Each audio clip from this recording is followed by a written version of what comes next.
Olá a todos, cá estamos nós outra vez. Com o português na ponta da língua. Então e hoje vamos conversar sobre o quê? Olha, hoje vamos conversar sobre as relações familiares e a nossa habitação.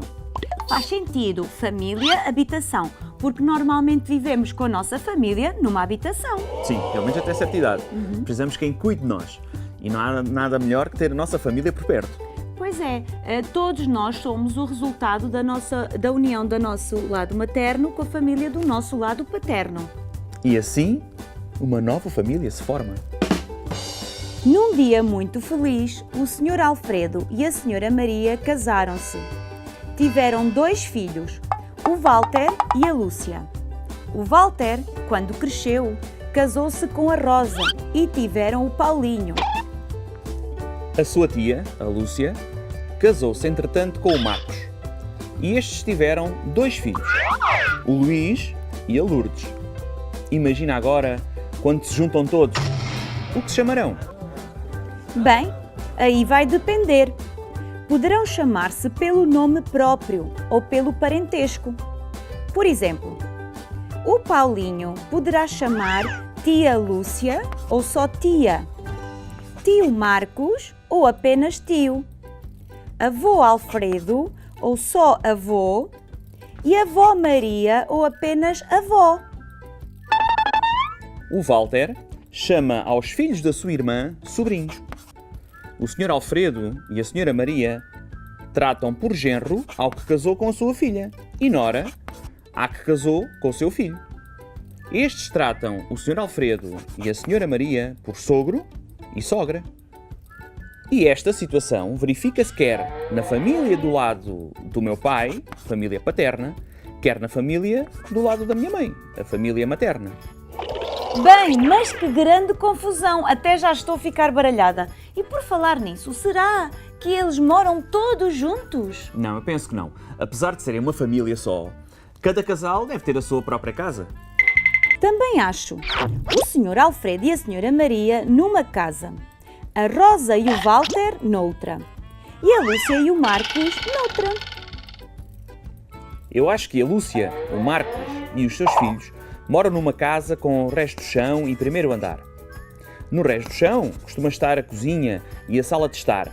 Esta sala é mais destinada ao convívio entre as pessoas, ou de jantar. No primeiro andar costumam ficar os quartos de dormir e a casa de banho. O quarto de dormir com o beliche é dos irmãos e o que tem uma cama de casal é o dos pais. A casa tem ainda uma chaminé, janelas, candeeiros, sofás, guarda-fatos, frigorífico e lava-loiça. O quarto de banho, ou casa de banho, tem um lavatório, uma sanita e um espelho e também tem um duche. Olha lá, foi impressão minha ou faltam ali coisas importantes naquela cozinha? Como assim? Olha, eu não vi nem mesa, nem as cadeiras para nos sentarmos e comer. Realmente os objetos que eu tenho na minha casa e todos os utensílios necessários dependem muito do tipo de habitação que eu tenho, do espaço que a minha casa tem. Tenho que ter em conta o espaço de que disponho, senão as coisas não cabem na minha casa. Vamos lá ver então alguns possíveis tipos de habitação. Tipos de habitação: a casa, A vivenda. o apartamento, o andar de um prédio. Então vamos ver agora com mais cuidado alguns dos objetos que fazem parte da nossa habitação e que podemos encontrar nas várias divisões da nossa casa. Começamos pelo quarto. No quarto, a cama, As mesas de cabeceira, o roupeiro, a cómoda, as almofadas, os lençóis, a colcha, a coberta, o edredão. Vamos agora para a cozinha, o frigorífico, o fogão, a mesa e as cadeiras, o lava-louças, a torradeira, o tacho, A panela, a frigideira, os pratos, os copos, os talheres, os garfos, as facas, as colheres. a colher de sopa, de sobremesa, de chá e de café. Vamos agora passar para a casa de banho. A banheira, O duche, a sanita, o bidé, o lavatório. o espelho. Depois podemos ter também uma sala de estar, onde gostamos de passar algum tempo a relaxar, a descansar. Na sala de estar, A estante, o sofá, a televisão, a mesa da sala, os quadros, as molduras. o candeeiro. Mas por vezes, há quem tenha também uma sala de jantar. Mas uma dúvida. Sala de jantar, mas quê? Só se pode jantar? Não se pode almoçar?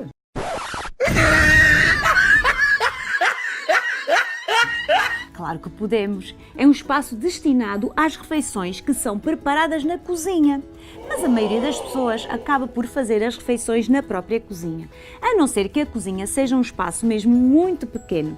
Nesse caso, a cozinha serve então apenas para cozinhar. E depois comemos as refeições na sala de jantar. Na sala de jantar, A mesa, as cadeiras, o louceiro.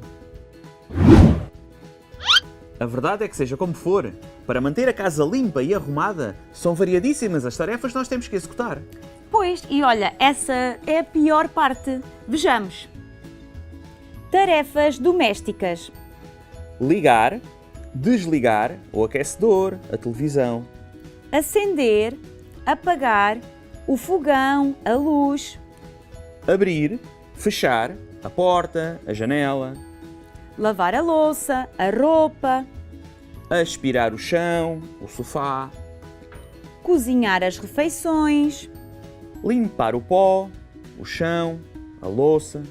Engomar, passar a ferro, a roupa. Pôr, levantar a mesa. Fazer, abrir a cama. Varrer o chão. Bem, com tanta coisa para fazer, até já fiquei cansada.